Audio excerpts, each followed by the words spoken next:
ஏன்னா அந்த 18 to 25 கேடர்ல தான் வந்திருக்கு அப்படின்னா போதை பழக்கம் ஒரு மேஜர் ரீசன் அங்கே பார்க்கப்படுது. ஏன்னா அவங்க ஊசி மூலியமாக தான் செலுத்திக்கிறாங்க. 7000 பேருக்கு வந்திருக்கு அப்படின்னா இந்த 7000த்துல எத்தனை பெர்சன்டேஜ் வந்து இந்த மாதிரி இல்லீகல் ரிலேஷன்ஷிப்பால வருதா இல்ல ஊசி பழக்கங்களால வருதா அப்படின்ற ஒரு டேட்டா அவங்க தான் கொடுக்கணும். ஒரு இன்ஜெக்ஷன் ஏற்றிருப்பான் ஒருத்தன், இன்னொருத்தன் அந்த ட்ரக்கை ஏற்றுறதை பற்றி தான் அவன் மைண்ட் இருக்குமே தவிர அந்த இன்ஜெக்ஷன் கரெக்டாக இருக்கா இல்லையான்றதை பற்றி அவன் யோசிச்சிருக்க வாய்ப்பு இல்லை. முன்னாடி பெண் குழந்தைகள் இப்படி இருக்கணும் அப்படி இருக்கணும்னு எல்லாத்தையும் சொல்லி வளர்ப்பாங்க. இப்போ குழந்தைகள் அப்படி இல்லை. ஒன்ஸ் காலேஜ் முடிச்சுதா நான் ஐடி கம்பெனிக்கு வேலைக்கு போகிறேன் கிளம்பி எங்கே எல்லா இடத்துக்கும் போகிறாங்க. கம்ப்ளீட் யூரோப்பியன் கல்ச்சர் நீங்கள் அங்கே பார்க்கலாம். நிறைய பிரபலங்களோட கேசஸ் நீங்கள் பார்த்துருப்பீங்க. ஸோ அது அடுத்த ஜோனில் போயிட்டாங்க. அதுலேயுமே வந்து எனக்கு இது வேணும் இது வேணான்னு சொல்கிறதுக்கு ஒரு க்ரௌட் இருக்குது. இன்னொன்று என்ன நடந்தாலும் பார்த்துக்கலாம். So what?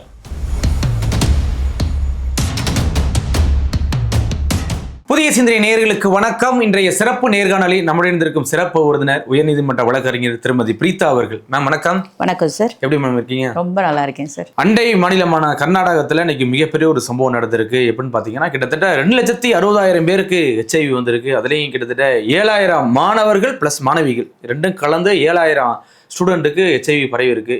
எப்படி பண்ண பார்க்குறது? எப்படி அதாவது ரொம்ப நவீன காலத்தில் இன்னைக்கு பல பாதுகாப்பு சாதனங்கள் இருந்தும் பல விளம்பரப்படுத்தியும் இன்னைக்கு பார்த்தீங்கன்னா கிட்டத்தட்ட 7,000 மாணவர்களுக்கு மாணவிகளுக்கு HIV வந்தது நீங்கள் எப்படி எடுத்துக்கிறது?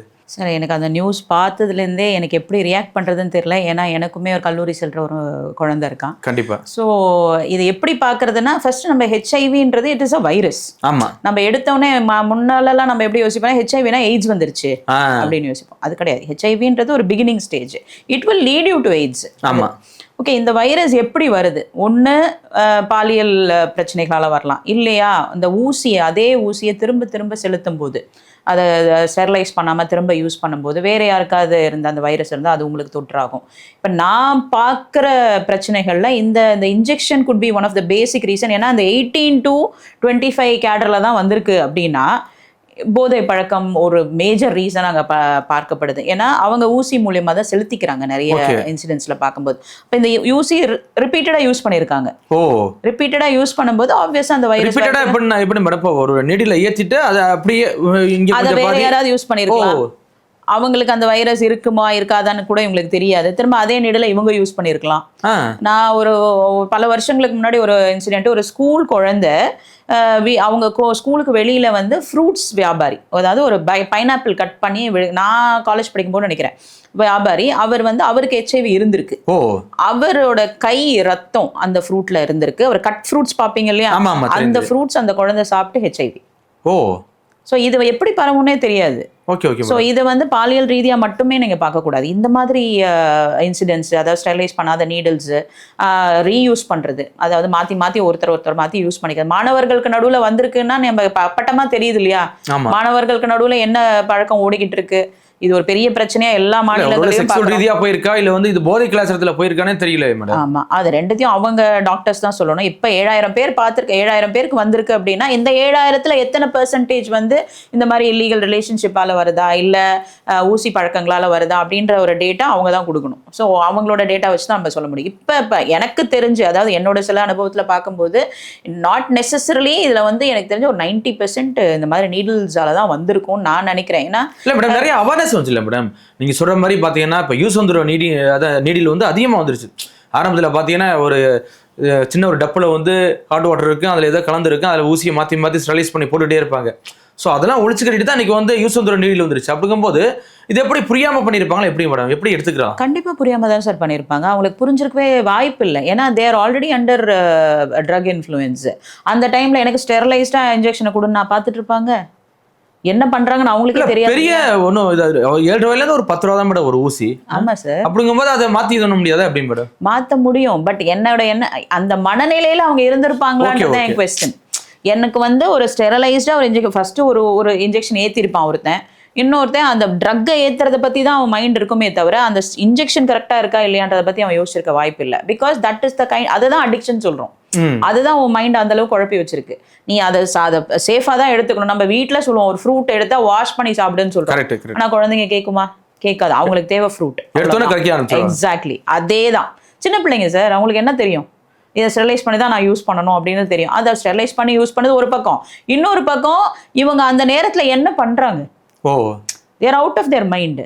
அப்போ என்ன நடக்குது அவங்களுக்குள்ள? எத்தனை பேர் கும்பலா இருக்காங்க? பெண்ணுக்கும் ஆணுக்கும் நடுவில் நார்மலா தான் இருக்காங்களா? என்ன பிஹேவ் பண்றாங்க? Obviously we don't know. நம்ம நிறைய டேட்டா இருக்கு, all over the world data இருக்கு. வேற ரோட்ல படுத்திருப்பாங்க, என்ன நடக்குது அவங்க 2 பேத்துக்குமே தெரியாது. ஸ்டாச்சு மாதிரி நிற்பாங்க. அந்த ஆர்டிகல்ஸ்லாம் நீங்க பாத்தீங்களா தெரியல. அந்த மாதிரி ஆர்டிகல்லாம் பார்க்கும்போது where is the world heading to? இது நம்ம இந்தியா பொறுத்த கர்நாடகா மட்டும் நான் வச்சு சொல்லலை, உலக அனுபவங்கள்லையும் நடக்கிற ஒரு ஆர்டிக்கலை பார்த்து தான் சொல்கிறேன். எந்த அளவுக்கு அது யங் ஜெனரேஷனை பாதிச்சிருக்கு. அதுவும் நம்ம இந்தியா பொறுத்த வரைக்கும் 60% யங். ஏன்னா அதனால தான் நம்ம இந்தியா வந்து ஒரு ஹியூமன் ரிசோர்ஸ் இருக்கிற ஒரு பெரிய ஹப். பயப்படுறதுக்கு அது ஒரு காரணம். எக்ஸாக்ட்லி. ஏன்னா என்ன நான் கொஞ்சம் மேக்ரோவா திங்க் பண்ணி பார்த்தேன்னா, ஒருவேளை மற்ற கண்ட்ரீஸ்க்கு தெரியும் இந்தியா தான் ஒரு பெரிய ரிசோர்ஸ், எக்ஸாக்ட்லி எல்லா இடத்துலயும் இவங்க வந்து முன்னேறிட்டு இருக்காங்க. அப்ப இத கட் பண்றதுக்கு என்னெல்லாம் பண்ணலாம் அப்படின்னு கூட யோசிக்கலாம் இல்லையா? பிகாஸ் நம்ம நல்ல ஒரு டெவலப்பிங் கண்ட்ரி, நம்ம எங்கேயோ ரீச் ஆயிட்டு இருக்கோம். இதுவே நீங்க 10 வருஷத்துக்கு முன்னாடி இந்தியா எங்க இருந்தது, இப்ப இந்தியா எங்க இருக்கு? Lot of differences. So human is definitely one resource. எனக்கு இப்ப இந்த நியூஸை கேட்டவுடனே நான் அப்படியெல்லாம் திங்க் பண்றேன். இதை வந்து இன்டியூஸ் பண்ணியிருக்காங்களா பசங்களை வந்து? ஆப்வியஸாக அடிக்ஷன் இல்லையா? எப்படி ஒரு ஃபோன் ஒரு அடிக்ஷன் குழந்தைக்கும், அந்த மாதிரி இது ஒரு அடிக்ஷன். 18 to 25 இயர்ஸ் இருக்கிற குழந்தைக்கு எப்படி சோஷியல் மீடியா, ட்ரக்ஸ் இதெல்லாம் வந்து புரியாத ஒரு வயசு. இல்லை மேடம், நீங்கள் சொல்கிற மாதிரி பார்த்தீங்கன்னா மாணவர்கள் ஓகே, மாணவிகளுக்கு எப்படி மேடம் பரவி இருக்கும்? அதே ட்ரக்ஸ் யூஸ் பண்றாங்களா, இல்ல எப்படி இல்ல செக்ஸுவல் கான்டாக்ட்ஸ், இல்லீகல் கான்டாக்ட்ஸ் அது பயன்படுத்தி இருக்கலாம் சார்? இருக்கலாம், கண்டிப்பா இருக்கலாம். ஏன்னா மாணவர்கள் மட்டும் தான் ட்ரக்ஸ் யூஸ் பண்றாங்கன்னு இல்ல, மாணவிகளும் ஈக்குவலா யூஸ் பண்றாங்க. ஏன்னா அவங்களோட கலாச்சாரமும் நிறைய மாறிடுச்சு, முன்னாடி மாதிரி கிடையாது. முன்னாடி பெண் குழந்தைகள் இப்படி இருக்கணும் அப்படி இருக்கணும்னு எல்லாத்தையும் சொல்லி வளர்ப்பாங்க. இப்ப குழந்தைகள் அப்படி இல்ல. ஒன்ஸ் காலேஜ் முடிச்சுதா நான் ஐடி கம்பெனிக்கு வேலைக்கு போறேன் கிளம்பி எங்க எல்லா இடத்துக்கும் போறாங்க. பெற்றோர்களையும் அவங்களால தடுக்க முடியல, ஏன்னா கேட்க மாட்டாங்க. இப்ப ஒரு குழந்தை நான் வந்து வேலைக்கு போறேன்னு சொல்லிட்டு போகும்போது அந்த குழந்தைய கஷ்டப்பட்டு படிக்க வச்சிருப்பாங்க கிராமத்துல. என் குழந்தை வேலைக்கு போகுது, என்னோட கடன்லாம் தீர போது, எனக்கு பிரச்சனையெல்லாம் சரியாக போகுதுன்னு நினைச்சுதான் பிள்ளைங்களை அனுப்புவாங்க. அந்த பிள்ளைங்களை அவங்களுக்கு தெரிஞ்சோ தெரியாமலோ சில பேர் இன்ஃப்ளூயன்ஸ் பண்றவங்களும் இருக்காங்க. இது நல்லா இருக்கும், அவங்களுக்கு தெரியாது, அது சாக்லேட்டா கூட இருக்கலாம். எல்லா வகையிலயும் வந்துருச்சு. சாக்லேட் கொடுத்துருப்பாங்க, அந்த சாக்லேட் நல்லா இருந்து திரும்ப வாங்கிட்டுவான்னு சொல்ற அளவுக்கு கூட. இங்கே ஒரு தனியார் காலேஜ்ல, தனியார் கல்லூரியில மிகப்பெரிய ரைடு போகும்போது பாத்தீங்கன்னா அதுல மாணவிகள் பல பேர் இந்த மாதிரி போதைப் பொருள் பயன்படுத்தியதாக வழக்கு பதியப்பட்டிருக்கு.